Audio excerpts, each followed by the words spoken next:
Bush will officially enter the race. Hillary Clinton already has. She rallied her supporters over the weekend in New York and then snubbed President Obama on his failed trade bill while she was in Iowa.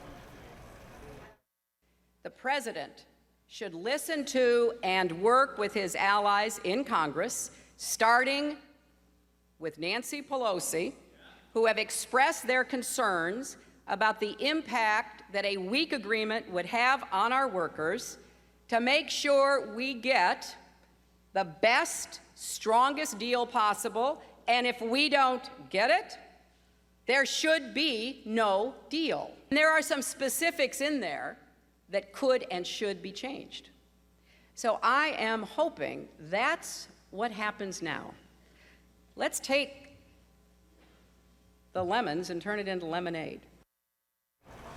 You voted yes to the president's trade proposal. It went down to defeat. Mrs. Clinton seemed to blame that on President Obama's negotiating skills.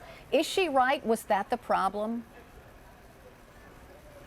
Well, I think what we have to do is spend some more time talking with members and really going through the details, both of the trade adjustment assistance legislation, which is the legislation that provides assistance to workers who are displaced as the result of trade agreements, and the Trade Promotion Authority, the Fast Track Authority legislation, which is the up or down vote law that delegates Congress's authority to the president to negotiate trade agreements. There are some details that still need to be negotiated and discussed. I think we'll be doing that over the next several days and weeks.